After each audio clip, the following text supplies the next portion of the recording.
আসসালামু আলাইকুম everyone, welcome to my YouTube channel. আজকে আপনাদের সাথে শেয়ার করব অল্প তেলে লতি আলু ছোট মাছের চচ্চড়ি। আমাদের সবারই কম তেলে তরকারি রান্না করে খাওয়া উচিত। চলেন তাহলে শুরু করা যাক।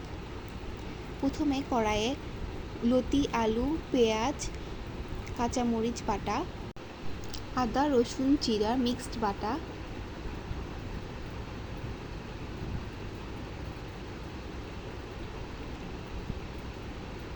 পরিমাণ মতো লবণ,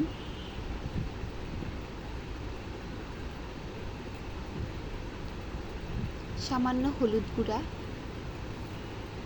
সামান্য মরিচ গুঁড়া। এবার সামান্য তেল দিয়ে সব কিছুকে ভালোভাবে মেখে নিতে হবে।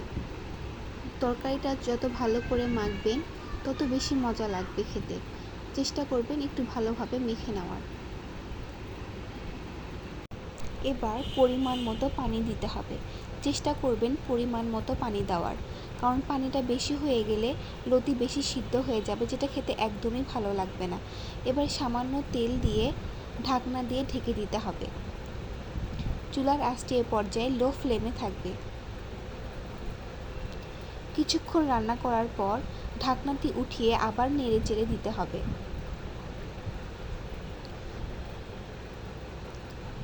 কিছুক্ষণ নাড়াচাড়া করার পর ছোট মাছগুলি দিয়ে দিবেন। ছোট মাছ যদি প্রথমেই দিয়ে দেন তাহলে মাছগুলি গলে যাবে, যেটি খেতে একদমই ভালো লাগবে না। তাই চেষ্টা করবেন আগে লতি আলুটা একটু রান্না করে নেওয়ার পর ছোট মাছগুলো দিতে। ছোট মাছগুলো দেওয়ার পরে আরেকটু নেড়ে চেড়ে নিয়ে তারপরে আবার কিছুক্ষণের জন্য ঢাকনা দিয়ে ঢেকে দিবেন। এ পর্যায়ে চুলার আঁচটি মিডিয়াম ফ্লেমে রাখার চেষ্টা করবেন। তারপরে কিছুক্ষণ পর ঢাকনাটি উঠিয়ে একটু চেক করে নেবেন লতিটি কতটুকু সিদ্ধ হয়েছে, আলু সিদ্ধ হয়েছে কিনা। তারপরে যতটুকু পানি আছে লতিতে ওইগুলো শুকিয়ে নেওয়ার চেষ্টা করবেন। ঢাকনাটি উঠিয়ে আবার কিছুক্ষণ নেড়ে চেড়ে নেবেন।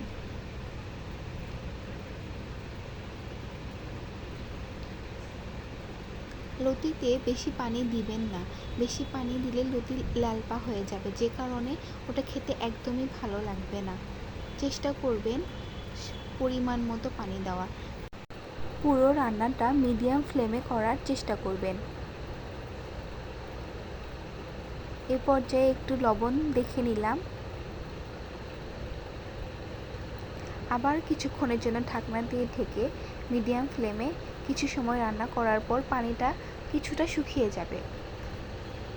পানিটা কিছুটা শুকিয়ে যাওয়ার পর যতটুকু পানি আছে ততটুকু পানিটাকে চারিপাশে ছড়িয়ে এবং লতি এবং আলুগুলোকে চারপাশে ছড়িয়ে দিতে হবে, যাতে পানিটা দ্রুত শুকিয়ে যায় এবং কড়াইয়ের নিচে হালকা লাল লাল হয়ে যায়, যাতে লতিটি বেশি পরিমাণে সিদ্ধ না হয়ে যায় বা লালপা না হয়ে যায়।